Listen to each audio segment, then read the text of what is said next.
Ok, merci beaucoup. Bande Konangaï, Balandi, Bapandi, Sangonio, surtout. Merci Nathan, tout pour ça, nous sommes là pour la actualité politique, pour les dominer dans le cannabis sur le plan national, sur le plan international. Le lot autre, nous avons développé ces trois sujets. Sujet le chef de l'État n'a pas été reçu dans les États-Unis par le président Joe Biden.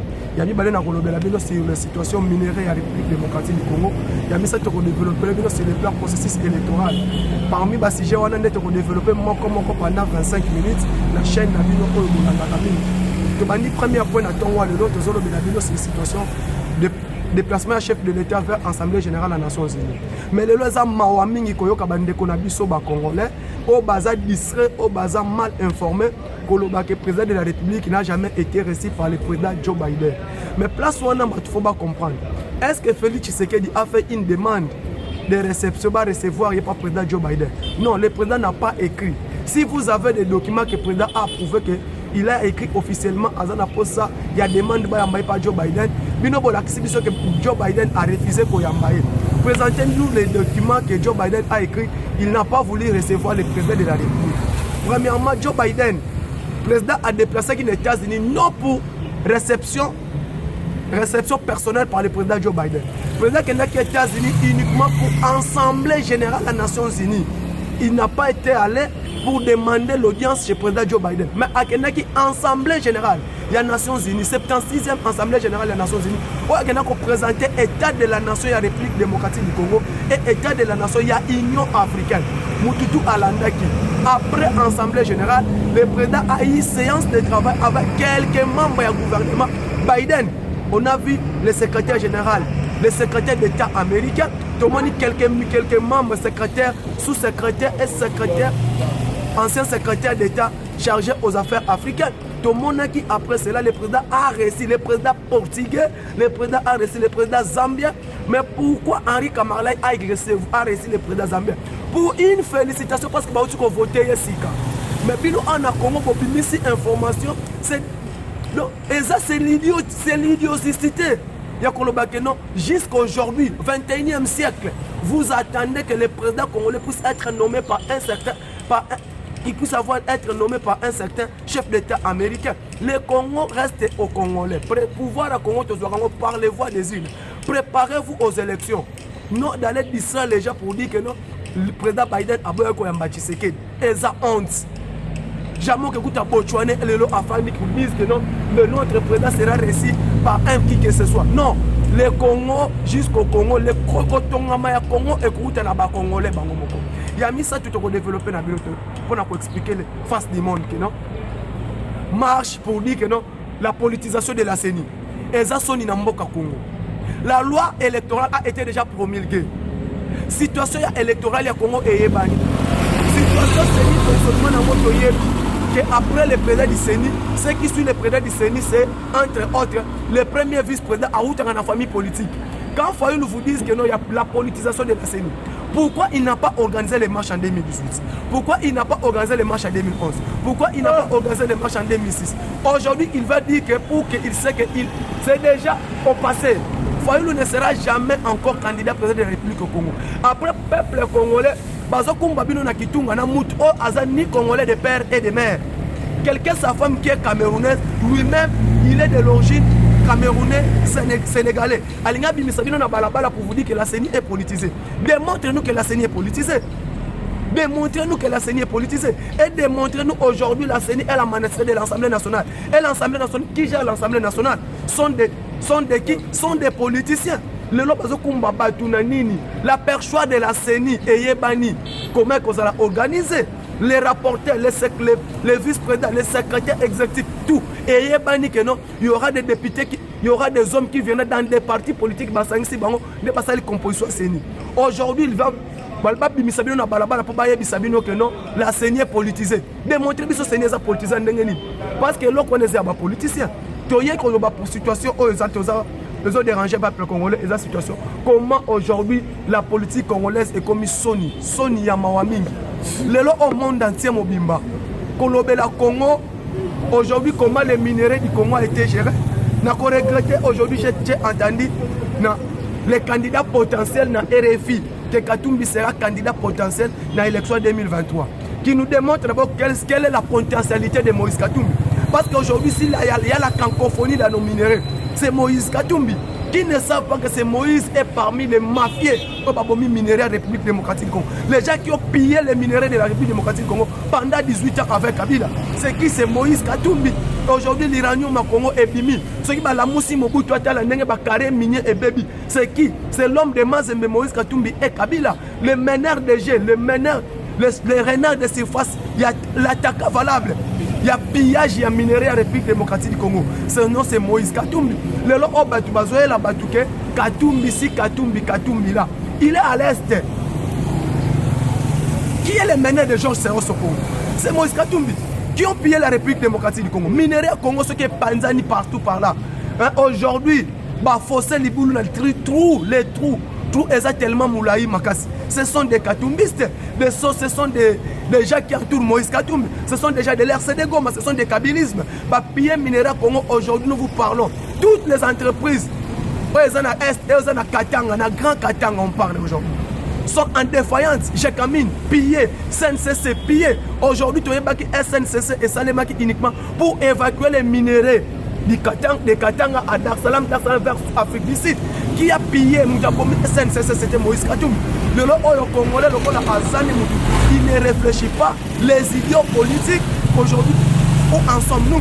Le lot, Jekamine, par terre, Miba, par terre, SNCC, par terre.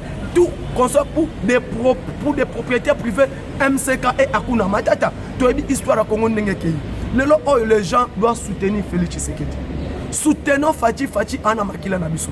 Fati Anne Konabiso, il est de pères et de mères congolais. To yebi bisika outi to webi nenga botami ndenge akoli.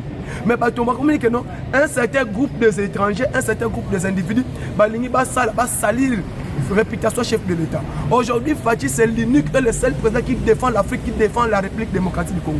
Sa façon de parler, sa façon de se comporter. Le lot banda, le lot autoélu. Allez-y dans des provinces.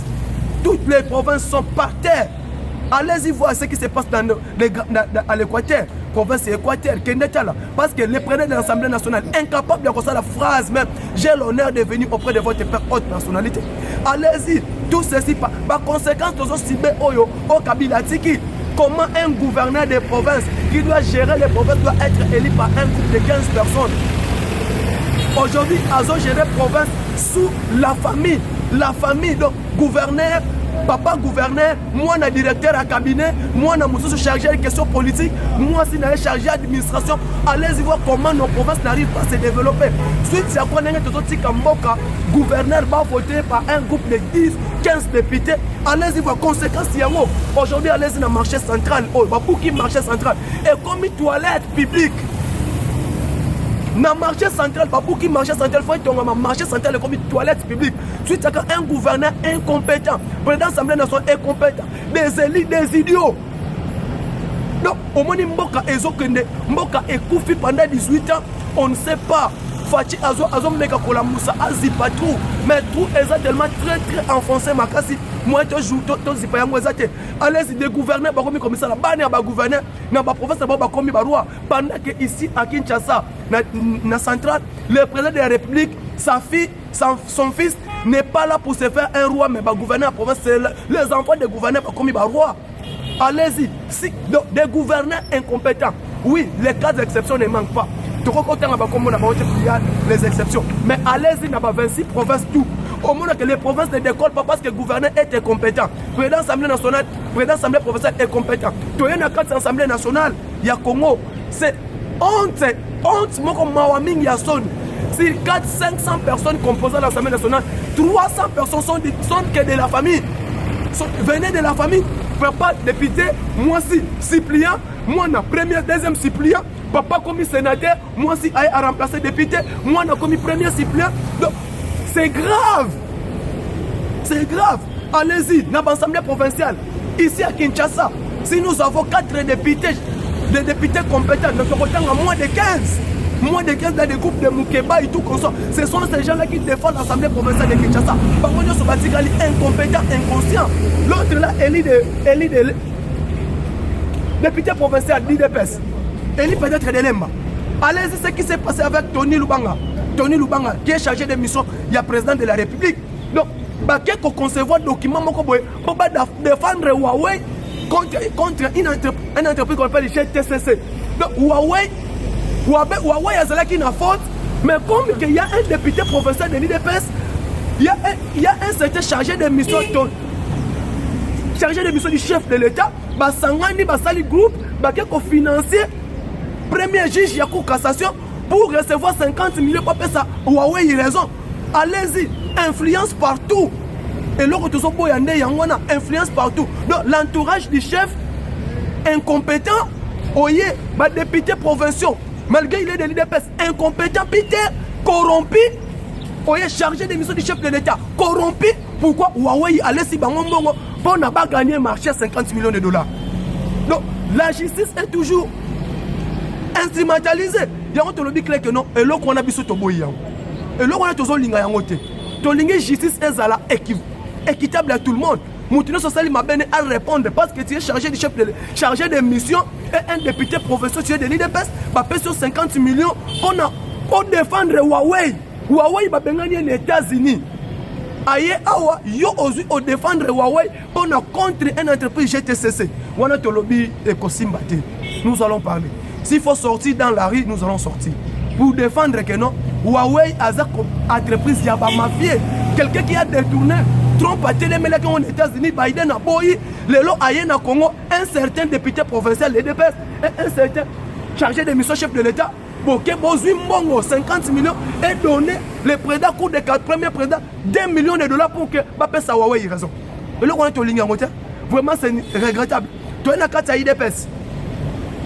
Notre parti, qui est géré par le président AI et Jamaka, Augustin Kabouya, le secrétaire général.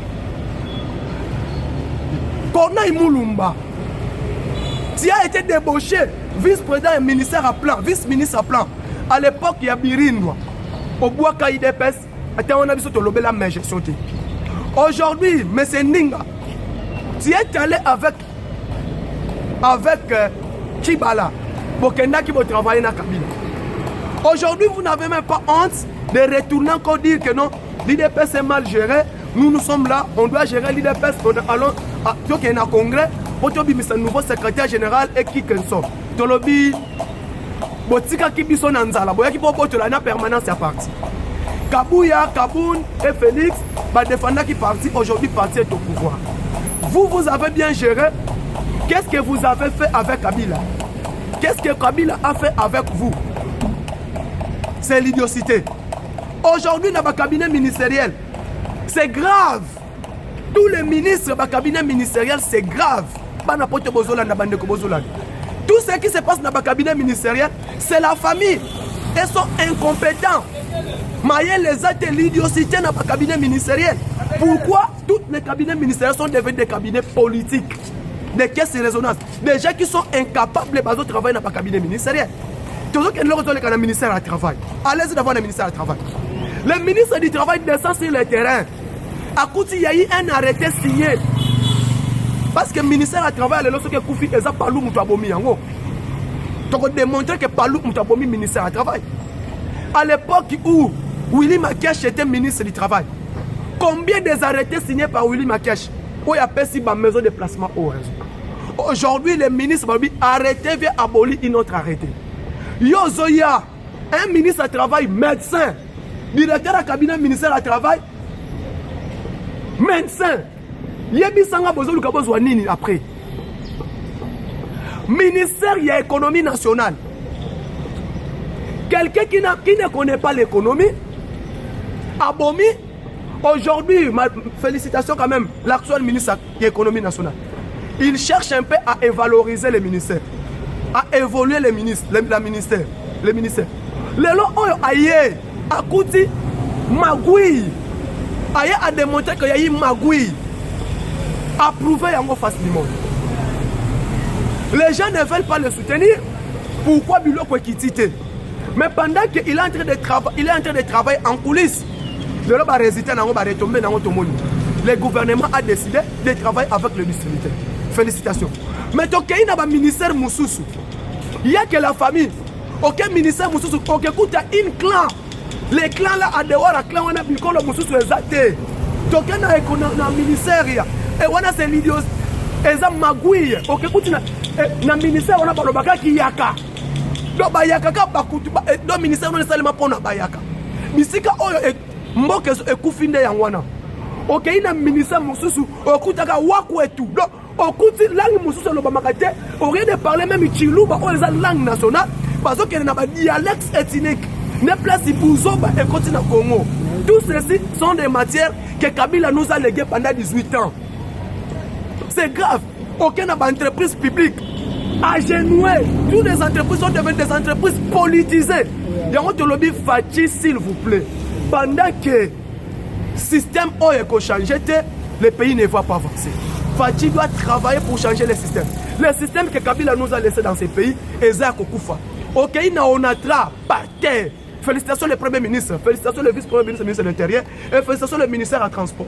Nous avons besoin de décisions sur quoi Kangaba. Comme un port fictif. Là maintenant nous saluons. Parce que Kabila est venu pour transformer des entreprises publiques dans des établissements commerciaux. Et on a fait l'évaluation. Après qu'on transforme l'entreprise publique dans une entreprise commerciale, ça n'a rien avancé. Quand tu as une entreprise, on est couffé.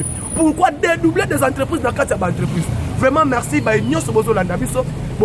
C'était votre humble serviteur, président Moustapha Mafouti, à la voix, Molobelia peuple congolais, uniquement au Alobaka, sans compter pour couleur politique, toujours pour défendre le Congo. Mon numéro plus de 143 89 86 52 097, plus de 143 89 86 52 097.